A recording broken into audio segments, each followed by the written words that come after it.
Study IQ IAS, अब तैयारी हुई अफोर्डेबल। नमस्कार दोस्तों हमारे देश की स्पेस एजेंसी इसरो एक और बड़ा कारनामा करने जा रही है। देखिए, एक मिशन लॉन्च किया जा रहा है जिसका नाम है स्पेडेक्स मिशन।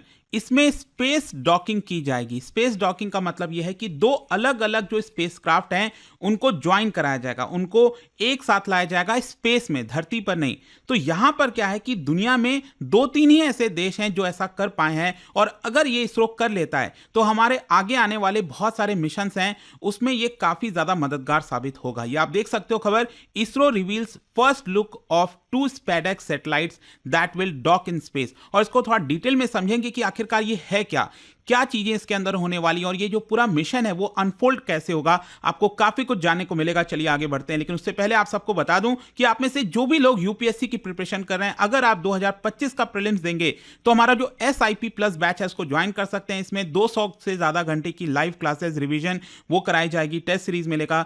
कमेंट में लिंक दिया हुआ है, और यूज करना है आपको ये कोड अंकित लाइव, ताकि आप मैक्सिमम डिस्काउंट ले सकें। और इसके अलावा अगर आप MCQs अटेम्प्ट करना चाहते हैं तो मेरे इंस्टा पेज पर जाइए, वहां पर स्टोरीज में जितने भी MCQs हैं उसको भी आप अटेम्प्ट कर पाएंगे। तो चलिए शुरुआत करते हैं, और सबसे पहले ये देखते हैं कि एग्जैक्टली हो क्या रहा है। देखिए, इंडियन स्पेस रिसर्च ऑर्गेनाइजेशन बहुत जल्द, आई थिंक शायद आज कल परसों में, मतलब अभी एग्जैक्टली डेट नहीं बताया गया है, लेकिन 2-3 दिन के अंदर ही इसरो जो है यहां पर एक मिशन लॉन्च करेगा स्पेडेक्स। और ये बेसिकली किया जाएगा जो PSLV C60 रॉकेट है इसके द्वारा। और इसका जो पूरा इमेजेस है वो भी रिवील किया गया अभी इसरो के द्वारा कल ही। और आप देख सकते हो यहां पर जो पूरा का पूरा रॉकेट है उसको लॉन्च पैड पर ले जाया जा रहा है। तो ये काफी इंपॉर्टेंट हो जाता है, क्योंकि स्पेस डॉकिंग टेक्नोलॉजी ये भारत के पास आ जाएगी। कहने का मतलब ये है, ये जो मिशन है ये डेमोन्स्ट्रेट करेगा कि 2 छोटे जो स्पेस क्राफ्ट हैं उसको डॉक किया जाए। डॉक आप सबको पता ही है, डॉक का सिंपल अर्थ होता है कि जब कोई बंदरगाह पर, पोर्ट पर जो है कोई शिप आता है, डॉकिंग की जाती है, राइट।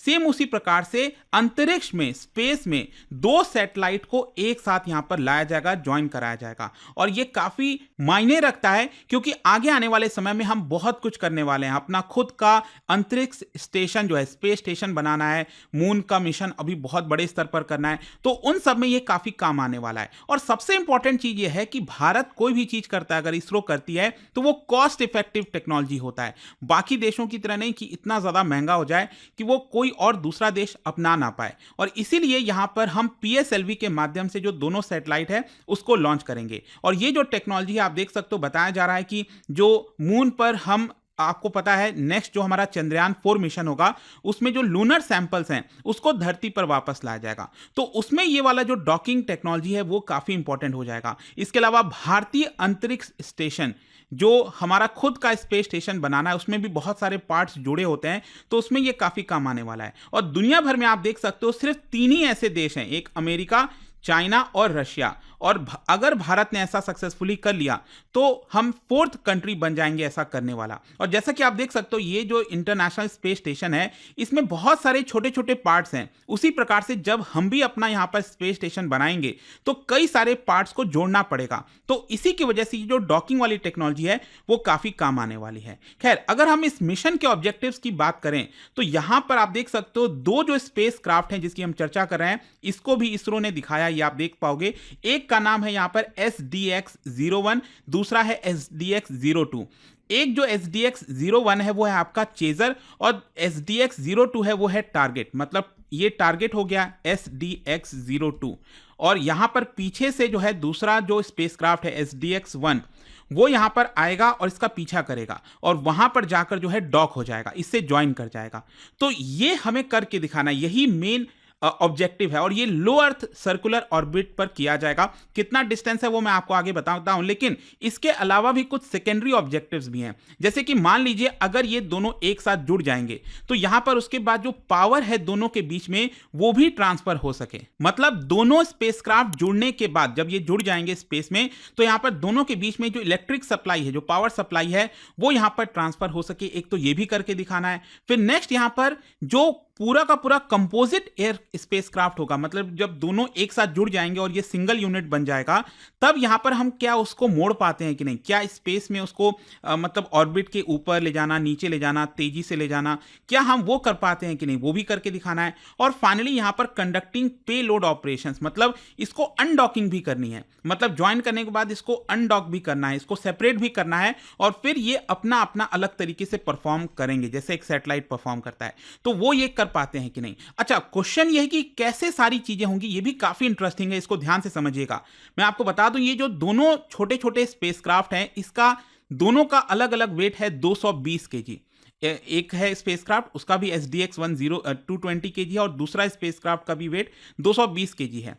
और ये PSLV 660 से लॉन्च किया जाएगा, मैंने आपको बताया, लो अर्थ ऑर्बिट में, मतलब धरती से लगभग 470 किलोमीटर की दूरी पर यह पूरा कारनामा किया जाएगा। और इसका ऑर्बिट अगर आप देखोगे, पृथ्वी के चक्कर जो ये काटेंगे, ये लगभग आप समझिए 66 डेज का होने वाला है। अच्छा, अब ये होगा कैसे, मैं आपको बताता हूं। जैसे मान लीजिए अगर PSLV 660 रॉकेट लॉन्च किया गया, तो जब ये लॉन्च होगा तो यहां पर ऊपर जाके 470 किलोमीटर दूर एल्टीट्यूड पर दोनों जो स्पेसक्राफ्ट हैं रिलीज किए जाएंगे। पहले एक किया जाएगा, फिर बाद में दूसरा यहां पर रिलीज किया जाएगा।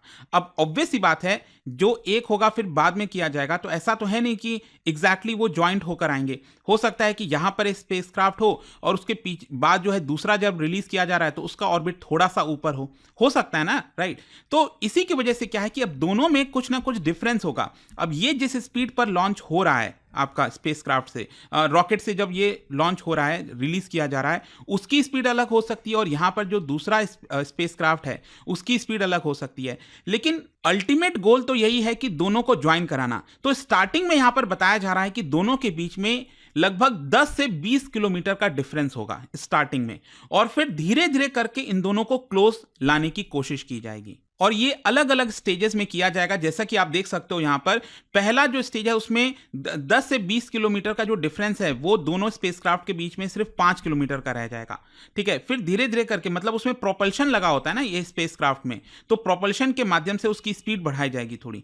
तो इस तरह करते करते दोनों के बीच में फिर 1.5 किलोमीटर का डिफरेंस बचेगा, फिर 500 मीटर का, फिर उसके बाद 225 मीटर का, 15 मीटर का, और फाइनली दोनों के बीच में सिर्फ 3 मीटर का ही डिफरेंस बचेगा। फिर उसके बाद जाकर वापस से प्रोपल्शन ऑन किया जाएगा ताकि दोनों को सक्सेसफुली ज्वाइन कराया जा सके। तो उसी को हम बोलेंगे डॉकिंग। अब डॉक एक बार हो जाएगा तो फिर यहां पर स्टार्ट होगा कि दोनों के बीच में क्या इलेक्ट्रिकल सप्लाई जो है वो आपका जारी है कि नहीं, पास हो पा रही है कि नहीं। और अगर फिर ऐसा हो गया और उसको फिर हम मैनेज करेंगे, इन दोनों को एक साथ ऊपर नीचे या फिर जो है आपका मैन्यूवर करने की कोशिश की जाएगी। एंड देन उसके बाद दोनों जो एयर स्पेसक्राफ्ट हैं उनको अलग अलग किया जाएगा, सेपरेट किया जाएगा। और ये आप समझिए, ये इसका जो पूरा लाइफ बताया जा रहा है वो लगभग 2 साल का बताया जा रहा है। अब इंपॉर्टेंट इसलिए हो जाता है क्योंकि दोनों जो स्पेसक्राफ्ट हैं वो बहुत छोटे छोटे हैं, मतलब कंपैरेटिवली अगर आप देखोगे बाकी के जो हम स्पेसक्राफ्ट लॉन्च करते हैं स्पेस में, वो बहुत ह्यूज साइज के होते हैं, तो उनको मैनेज करना स्टिल आसान हो जाता है। लेकिन ये इतने ज्यादा छोटे हैं कि दोनों को डॉक कराना, आपस में ज्वाइन कराना, उसको पास में ले जाना, क्योंकि थोड़ी भी कैलकुलेशन अगर एरर हुई तो दोनों आपस में भिड़ भी सकते हैं, खराब हो सकता है। तो बहुत मुश्किल ये पूरा चैलेंज होने वाला है। और स्पेशली अगर ये ऐसा हो जाता है तो यहां पर जो हमारा चंद्रयान 4 मिशन है उसमें हम क्या करेंगे कि जो हमारा अर्थ बेस्ड GNSS सिस्टम है, ग्लोबल नेविगेशन सैटेलाइट सिस्टम, उसका यूज नहीं होगा। ये जो दोनों स्पेसक्राफ्ट मैंने आपको बताया, इनके अंदर ऐसे इक्विपमेंट लगाए गए हैं कि इनकी एग्जैक्ट पोजीशनिंग हमें पहले ही यहां पर पता चल जाएगी, ऐसा बताया जा रहा है। आप देख सकते हो both SpaDeX spacecraft equipped with differential GNSS based satellite positioning system. और यहां पर जो पोजीशन है, नेविगेशन है, टाइमिंग है, सब कुछ कि एक स्पेसक्राफ्ट कितना दूर पे है दूसरे स्पेसक्राफ्ट से, वो सारी इंफॉर्मेशन हमें धरती से ही पता चल जाएगी। तो बहुत इंटरेस्टिंग होने वाला है। अब देखते हैं इसरो आज कल परसों में कब तक ये लॉन्च करता है, एंड इस पर आप सबकी निगाहें होने वाली है। एक बहुत बड़ा अचीवमेंट होगा इसरो के लिए। और जाने से पहले एक इंटरेस्टिंग क्वेश्चन आप सभी के लिए, क्या बता सकते हो वाइडल टेस्ट, ये रिसेंटली न्यूज में देखा गया था, ये कौन से डिजीज से रिलेटेड है आपको बताना है। और इसका राइट आंसर आप सबको पता है, मेरे इंस्टाग्राम पर तो मिलेगा ही। वहां पर अगर आप नहीं हो कोई बात नहीं, टेलीग्राम से ले सकते हैं इसका सही उत्तर। मैं कई सारे जो MCQs हैं वो यहाँ पर स्टोरीज में डालता रहता हूं। अगर आपको PDF चाहिए तो टेलीग्राम पर आइए, अलग अलग सोशल मीडिया पर आप जुड़ पाओगे। और जैसा मैंने आपको बताया, अगर आप UPSC की तैयारी कर रहे हैं, कोई भी बैच चाहते हैं, you can simply use this code Ankit live to get maximum discount. And I hope कि वीडियो आपको पसंद आया होगा। मिलता हूं आपसे next time. Till then, thank you very much, see you soon. Study IQ IAS, अब तैयारी हुई अफोर्डेबल।